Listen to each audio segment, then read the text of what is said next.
बिस्मिल्लाहिर्रहमानिर्रहीम। अस्सलामुअलैकुम। उम्मीद है आप सब लोग खैरियत से होंगे, अपने घरों पे महफूज होंगे। अल्लाह पाक आप सबको अपने हिफ्ज़ व अमान में रखे, आमीन। आज का जो हमारा है lecture number 5 microbiology and biochemistry में, इसमें टॉपिक है हमारा बायोकेमिस्ट्री का chapter number 2 part D, nucleic acids. Nucleic acids क्या होते हैं, न्यूक्लिक एसिड्स कैसे बनते हैं, कौन कौन से कंपोनेंट्स होते हैं इसके, ये सारी चीजें हमने कल स्टडी की थी, जिसमें न्यूक्लियोटाइड्स पढ़े थे हमने, 5 कार्बन शुगर यानी कि पेंटोज शुगर पढ़ी थी हमने। इसके अलावा हमने उसमें फॉस्फेट ग्रुप देखा था। फिर इन तीनों को हमने सेपरेट स्टडी किया था, 1 बाय 1 हमने इन तीनों के बारे में जाना था कि ये तीनों क्या होते हैं, इनकी नेचर कैसी होती है, पेंटोज शुगर क्या है, इसकी कौन सी टाइप्स मौजूद होती हैं, आरएनए में कौन सी होती है, डीएनए में कौन सी होती है, ये सब स्टडी किया। एक हमने कंपैरिजन किया न्यूक्लियोटाइड का और न्यूक्लियोसाइड का। ऐसा कंपाउंड जिसके अंदर फॉस्फेट ग्रुप प्रेजेंट है, दैट इज कॉल्ड न्यूक्लियोटाइड। जिसके अंदर फॉस्फेट नहीं था उसको हमने न्यूक्लियोसाइड बोला था। ऐसे ही था। उम्मीद है पिछले लेक्चर में आपको कोई कंफ्यूजन नहीं हुई होगी। आज जो हमारा नेक्स्ट टॉपिक है that is types of nucleic acids. Types of nucleic acids, there are 2 types of nucleic acids, DNA which is abbreviated as deoxyribonucleic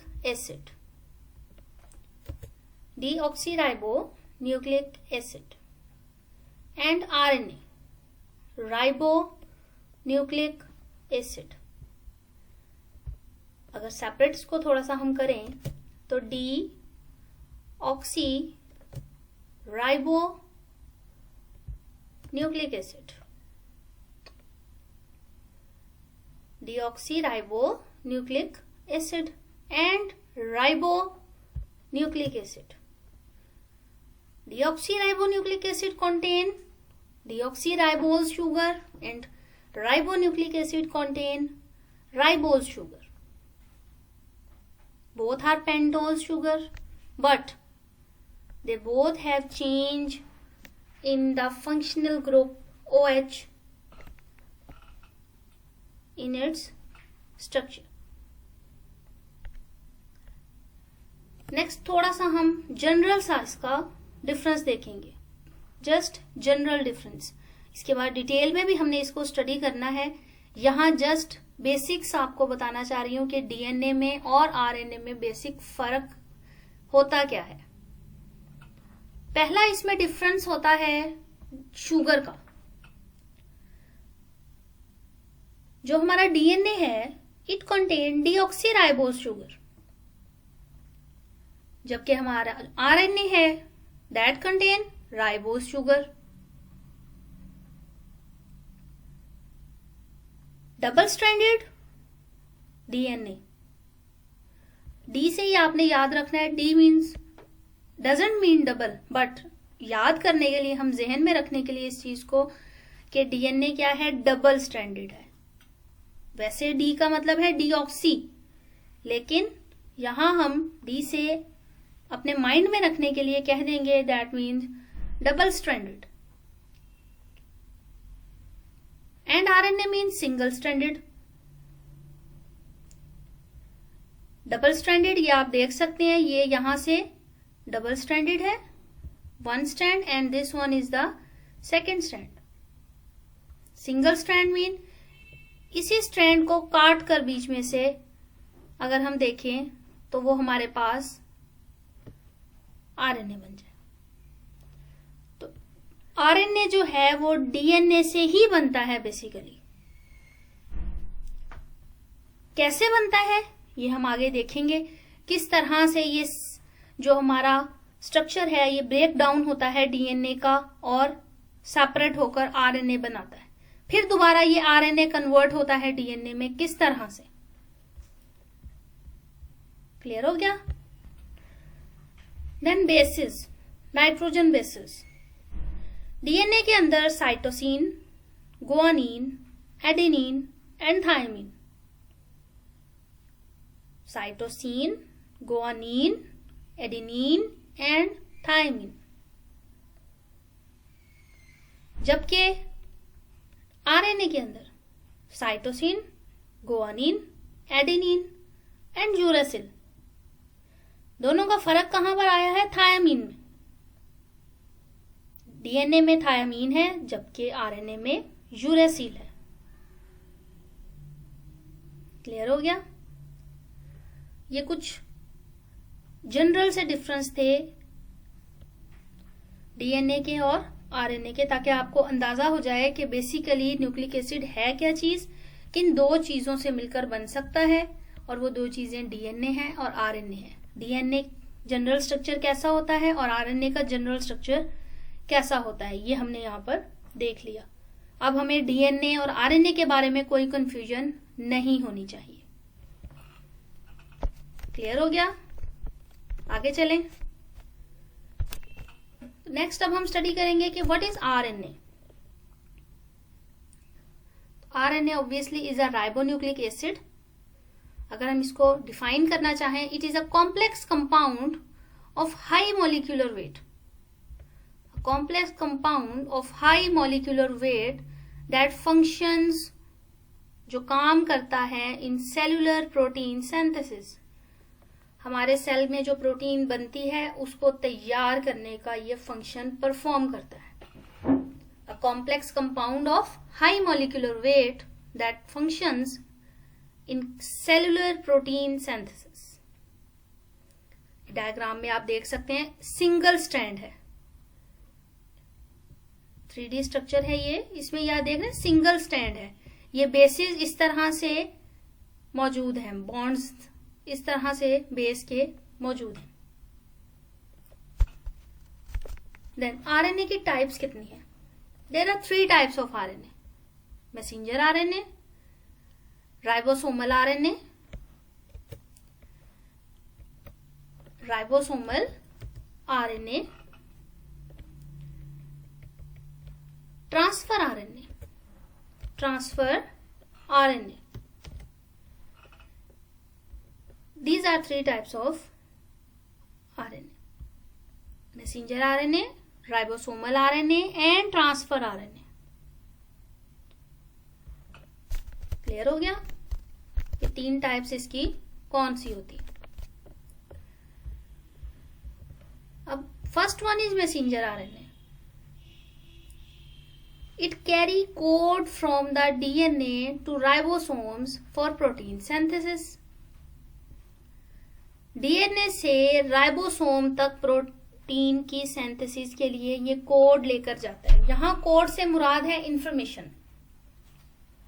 तो it carries code from DNA to ribosome for protein synthesis. DNA to ribosome मतलब DNA means nucleic acid, तो nucleic acid से ribosomes में जाएंगे। Ribosomes कहाँ मौजूद है हमारे पास? हमारी बॉडी में राइबोसोम्स सेल के अंदर कहाँ मौजूद है? साइटोप्लाज्म में।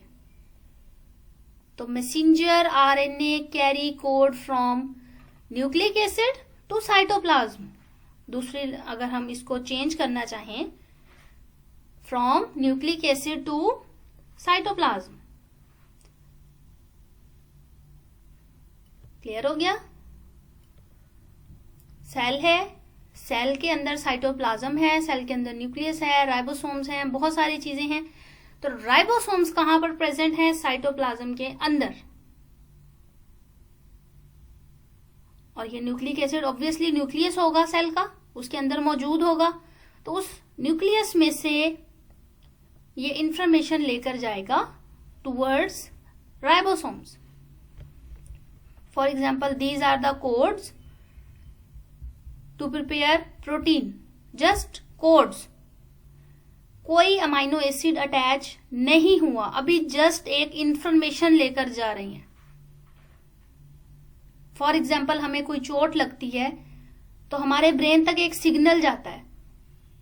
अगर सिर्फ उस सिग्नल की बात करें तो वो ये कोड है। फिर हमारा ब्रेन रियलाइज करेगा कि ये कैसी पेन है, किस टाइप का पेन है, किस स्टेज पर है,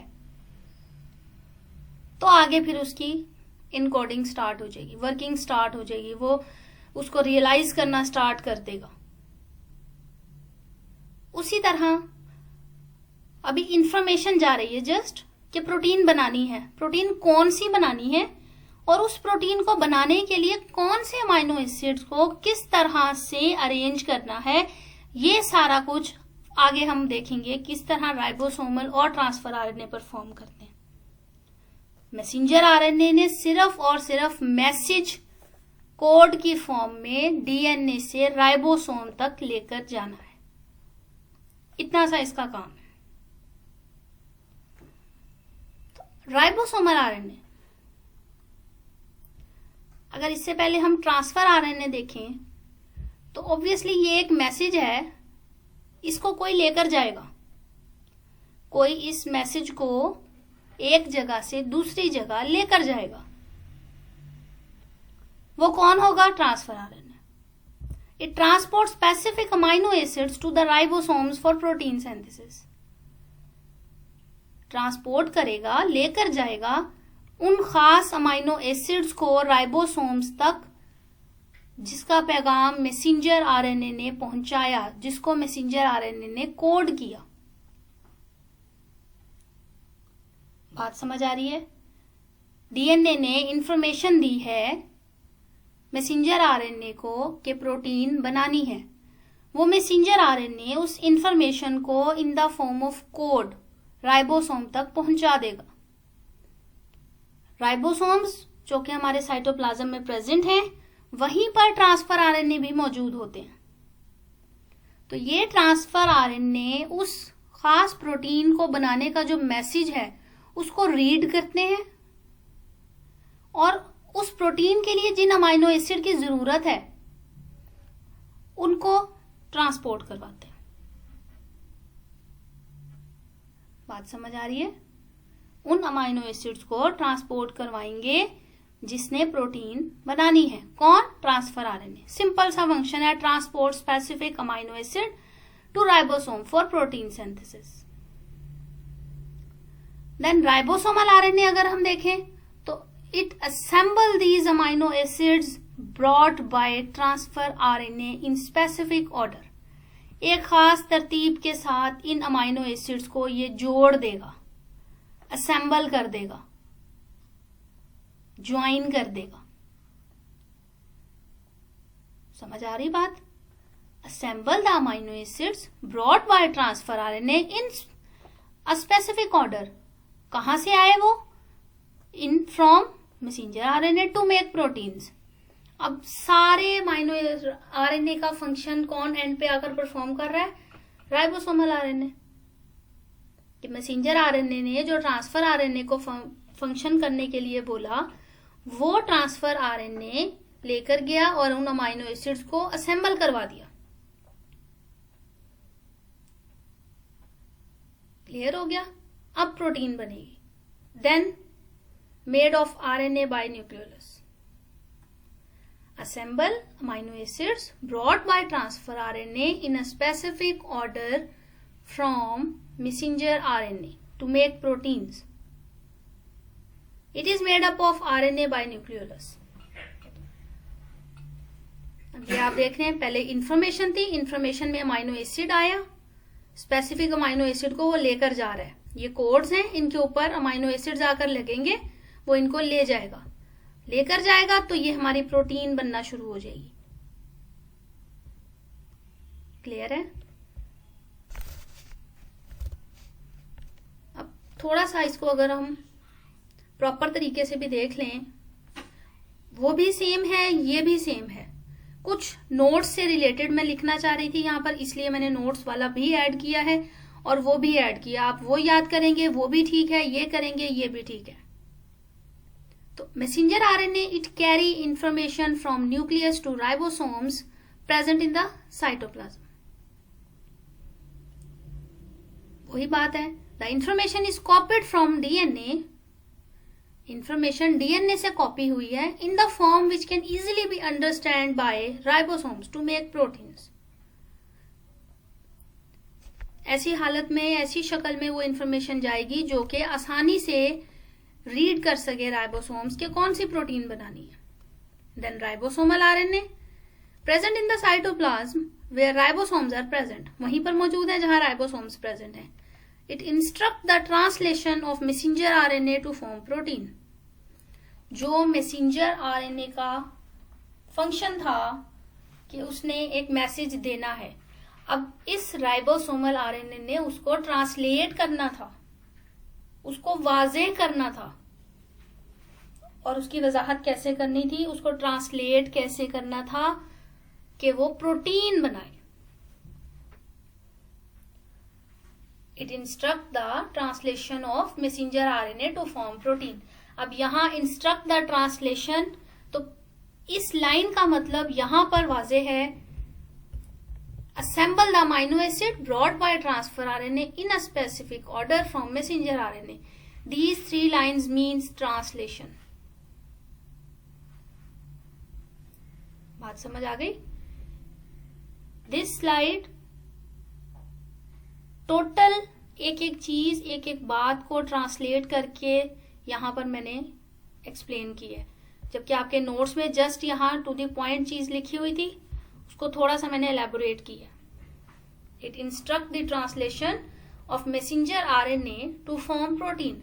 अब यहां आप बेशक एक पॉइंट और ऐड कर दें, it assembles the amino acids brought by the transfer RNA from messenger RNA to form protein. वही बात हो जाएगी।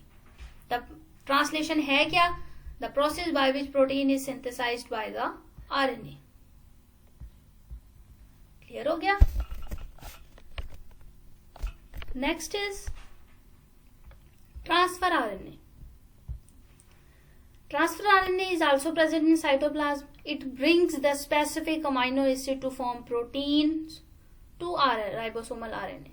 ये राइबोसोमल आरएनए तक उन खास अमाइनो एसिड्स को लेकर जाता है कि वो प्रोटीन बनाए। वही बात है, दोबारा यहां पर एक्सप्लेन की। यहां तक हमारी स्टडी थी अबाउट राइबोन्यूक्लिक एसिड। क्लियर हो गया कि होता क्या है और इसके टाइप्स कितनी है। 3 टाइप्स थी, messenger RNA, transfer RNA, ribosomal RNA. Messenger RNA will encodes the information from DNA to ribosome to form protein. फिर इसके बाद ट्रांसफर आरएनए आएगा, it brings the specific amino acids to form protein.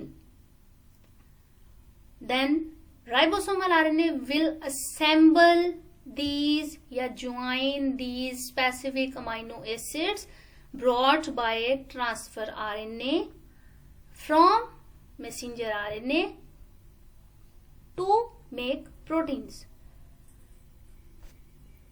Clear हो गया? Now DNA. DNA means deoxyribonucleic acid.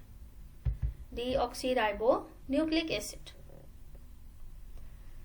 It is a double-stranded helical structure. Helical का जहां word आए उसको आपने इस तरह लेना है जैसे स्प्रिंग होता है हेलिक्स की फॉर्म में। एक स्प्रिंग आपने देखा होगा किस तरह से वो मौजूद होता है, लाइक दिस। ये डीएनए का स्ट्रक्चर है, हेलिकल है, ये इस तरह से स्प्रिंग की फॉर्म में है। अगर हम इसको कॉन्ट्रैक्ट करें और फिर वापस से इसको हम रिलैक्स करें तो ये हेलिक्स बनाएगा, एक स्पाइरल शेप जिसको हम बोल सकते हैं। It consist of 2 sugar phosphate backbones. इसके अंदर 2 शुगर और फॉस्फेट की बैकबोन्स होती हैं। on the outside, held together by hydrogen bond between the pair of nitrogenous bases. Nitrogenous bases भी होंगे, फॉस्फेट भी होगा, शुगर्स भी होंगी. दो स्ट्रक्चर्स हैं तो दो शुगर होंगी, दो फॉस्फेट होंगे, नाइट्रोजनस बेस पेयर्स होंगे. क्लियर हो गया? ये इसकी डेफिनेशन हो जाएगी. A double stranded helical molecule consisting of two sugar phosphate backbones on outside, mean structure के बाहर की तरफ, held together by hydrogen bonds between the pairs of nitrogenous bases on the inside. Outside sugar और phosphate है, inside nitrogenous bases हैं. Clear हो गया? अब डीएनए का एक मॉडल आया था जिसको नाम दिया गया था वैटसन एंड क्रिक मॉडल. बहुत इंपॉर्टेंट मॉडल है. आप लोगों ने इसको बहुत डिटेल से पढ़ा होगा मैट्रिक में. जिन्होंने एफएससी में पढ़ा है, एफएससी में भी बहुत डिटेल से आया है Watson and Crick model. Watson and Crick model. DNA consist of two nucleotide strands. जो डीएनए है उसके अंदर दो न्यूक्लियोटाइड के स्ट्रैंड्स होते हैं. ये इसकी प्रॉपर्टीज आ गई हैं, कैरेक्टरिस्टिक्स कह लें या इस मॉडल के पॉइंट्स कह लें कि इसके अंदर दो न्यूक्लियोटाइड के स्ट्रैंड्स होते हैं, डबल स्ट्रैंडेड है. These strands are connected by phosphodiester bond. Phosphodiester bond. The two strands run in opposite direction. ये दोनों स्ट्रैंड्स एक दूसरे के ऑपोजिट डायरेक्शन में होते हैं, anti parallel to each other. Strands are held together by hydrogen bond. इन दोनों स्ट्रैंड्स को हाइड्रोजन बॉन्ड ने जोड़ा हुआ होता है. ये दोनों स्ट्रैंड्स के दरमियान जो बॉन्डिंग है ये सारी ये हाइड्रोजन बॉन्डिंग है जिससे ये दोनों स्ट्रैंड्स जुड़े हुए हैं. Adenine binds with thymine and cytosine bind with guanine. Adenine thymine के साथ और साइटोसिन गुआनिन के साथ बॉन्ड बनाती है. एडेनिन बाइंड विद थायमीन और इनके दरमियान डबल बॉन्ड होता है. इनके दरमियान डबल बॉन्ड में प्रेजेंट होता है. और साइटोसिन एंड गुआनिन इनके दरमियान ट्रिपल बॉन्ड होता है. एडेनिन और थायमीन के दरमियान डबल बॉन्ड होगा, साइटोसिन एंड गुआनिन के दरमियान ट्रिपल बॉन्ड होगा. ये आगे जब हम डिफरेंस पढ़ेंगे डिटेल में तो वहां मेंशन करेंगे इस चीज को कि adenine binds with thymine forming double bond and cytosine bind with guanine forming a triple bond. Molecule is a double helix. ये कुछ इंपॉर्टेंट पॉइंट्स थे. ये एक बहुत इंटरेस्टिंग सा पॉइंट था जिसमें वॉटसन एंड क्रिक का वर्क बताया उन्होंने. In 1951, James Watson traveled from United States to work with Francis Crick at Cambridge University. Watson and Crick used model building approach.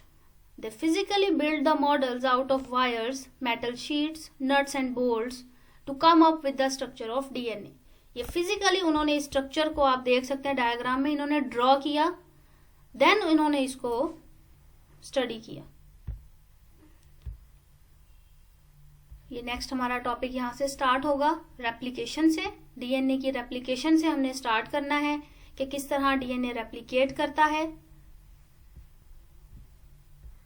Clear है सारा? आज का लेक्चर उम्मीद है आप सबको समझ आया होगा. जिसको जहां से समझ नहीं आएगा पॉइंट वो काइंडली इस चीज से हेजिटेट ना करें, क्वेश्चन करें, आपको आंसर मिलेगा. आप ग्रुप में पूछें, आप सेपरेट पूछें, आपको आंसर उस चीज का मिल जाएगा. लेकिन आपको चीजें समझ आनी लाजमी है. Okay, thank you so much. Allah Hafiz.